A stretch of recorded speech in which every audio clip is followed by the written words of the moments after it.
Well, on to this now. The Embrace Project has filed a constitutional challenge in the Pretoria High Court against the definitions of consent and rape in the Sexual Offences Act. Now, before the President signed the most recent amendments of the Act into law, the concerns made against it were first brought to his attention back in October 2021.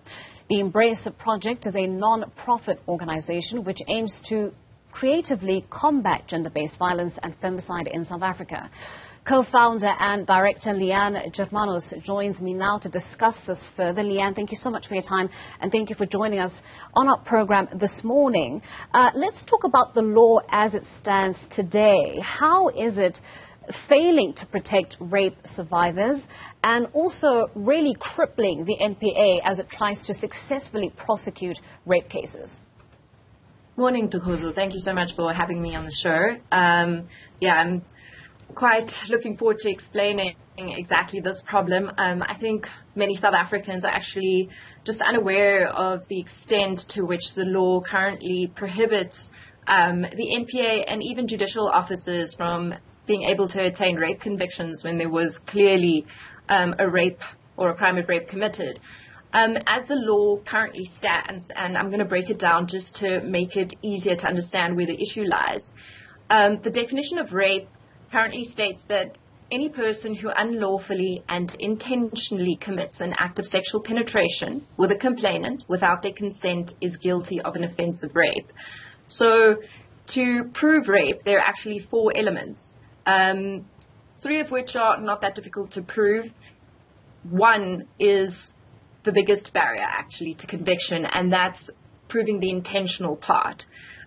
So the prosecution can easily have proven that an act of sexual penetration did take place, that objectively the complainant did not consent to it, but that the accused person subjectively believed that the complainant did consent to the act of sexual penetration. And that subjective requirement is the biggest barrier to the National Prosecuting Authority at the moment for proving rape.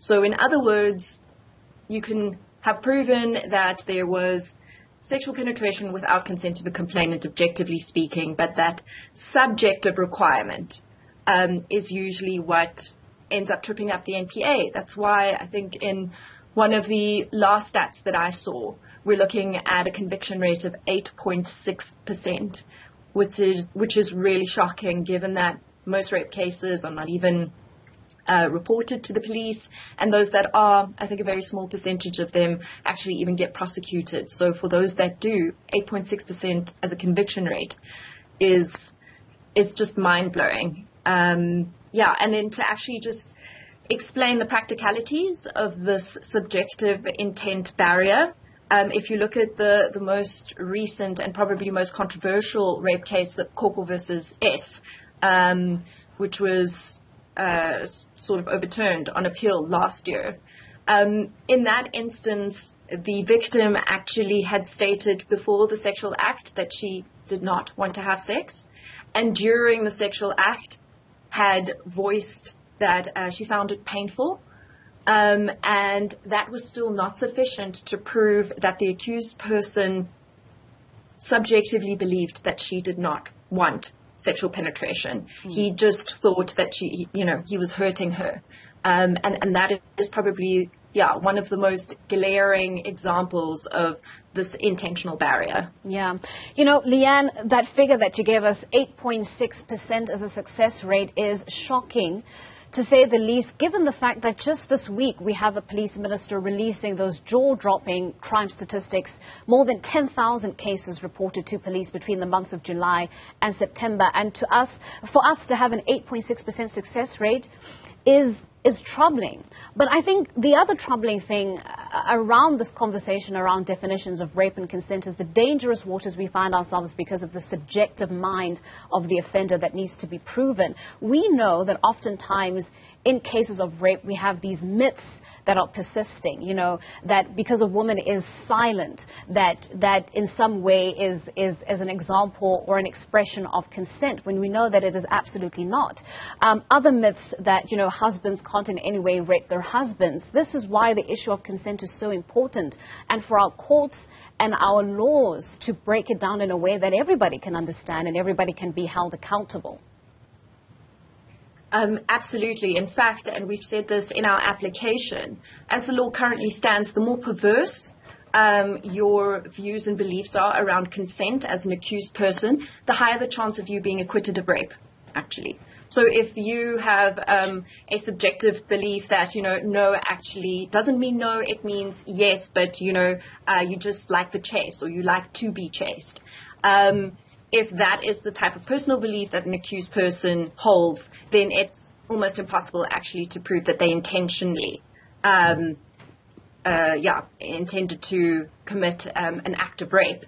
And so what this essentially means is that the law as it currently stands has entrenched patriarchal beliefs and male sexual entitlement. And we're actually trying to get the law to move away from putting the victim on trial, from having the victim or the complainant, as they're called in a criminal trial, from having them prove that they did not consent, and have that onus actually shifted onto the defense, so the accused person, to prove that, they had actually obtained consent. So that is the big shift that we're trying to actually play for. It's not, we don't want it to lie with, the prosecution having to prove that there was no consent. There should be affirmative consent where the accused person actually has to take steps to attain consent, actually ask the complainant whether or not they consent to the act, as opposed to wait for some sort of an outward expression like a no or a, physical pushing, which doesn't ever really happen in a moment like that. Most victims actually are paralyzed with fear. I mean, at the start of this conversation, you outlined for us the very definition of rape as is contained in the Sexual Offences Act and the subsequent amendment laws. What does a far-reaching, sort of progressive and comprehensive law look like? One that would cover all aspects of this conversation, issues around consent, issues around what rape looks like in contemporary society today. What would a law like that look like today? So a law like that would require that, as I stated earlier, an accused person takes steps to attain whether or not a complainant or person has actually consented to the act. And consent also, quite importantly, has to be continuous, because you may have consented maybe at the start of the act, but then somewhere in the middle you change your mind. And that's often not taken account of. But in our notice of motion, what we're asking to be read into the law until legislature actually changes the law, what we've asked is the following, and this is how it reads, that for offences such as rape, and there are a number of other offences, not just rape, like compelled rape, which also have that intentional element as a requirement, we've stated that it is not a valid defence for the accused person to rely on a subjective belief that the complainant was consenting to the conduct in question unless the accused person took objectively reasonable steps to ascertain that the complainant consented to the sexual intercourse with the accused. That is the wording that we're having or that we're asking to have read into legislation. Well, as you've just outlined for us, you have launched this legal bid in the Pretoria High Court. I am curious about the implications of S versus Xhogo and how that could potentially, bring up challenges as you try to create this shift and this move away from sort of these outdated and antiquated understandings of rape and consent. What are your thoughts on that? Your legal bid, of course, and any possible implications of S versus Xhogo on that? So unfortunately, all cases that have been tried or, in fact, any crimes that have been committed under those provisions, so whether it's rape or compelled rape, won't be affected by the change in the law.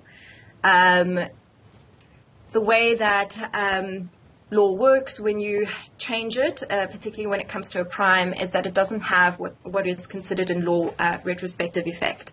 So it will only have effect from the day that judgment is handed down or the law is passed, to crimes committed from then going forward.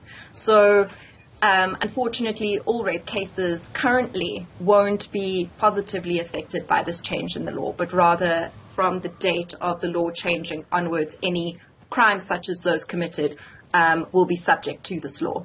Well, what's next for the project? I'd imagine that the legal bit is obviously the first step, but there's a lot of groundwork to be done. I mean, part of our conversation was the fact that South African society is rooted in patriarchal norms and standards. That requires a completely different approach when we're talking about changing the mindsets of individuals. Because sometimes laws can be, promulgated, but they're way ahead of the curve when it comes to the rest of society, and society often needs to catch up. So there's a lot of work that needs to be done on that basis as well. What's next for the project in that sense? Absolutely. I think South Africa has some of the most progressive laws in the world, but the issue is that it might be a bit ahead of its time in terms of where society is currently at. So what we at the Embrace Project really try to focus on is preventative measures, which are, tackling these rape myths, these patriarchal beliefs, harmful beliefs and practices that live within our society. And we as the Embrace Project do that through our social media platforms. We actually release bite-sized bits of information on the prevalence and the root causes of gender-based violence and femicide. So that is our public awareness campaign, if I can put it that way.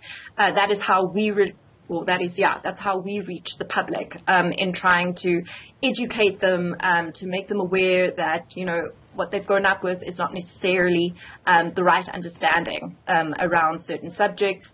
What we also have been trying to do is look at a curriculum to be released in schools where the Department of Basic Education and hopefully higher education as well specifically targets, particularly in subjects like life orientation, these harmful acts and practices, because these are generally taught at home or, are seen happening at home.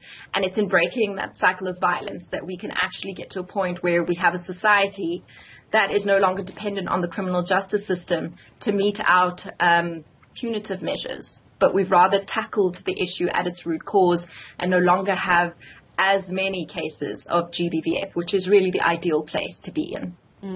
Well, Lee-Anne, thank you so much for your time, and thank you for joining us on our program this morning, helping us to have this important conversation. We will, of course, continue to monitor that case as it makes its way through the Pretoria High Court.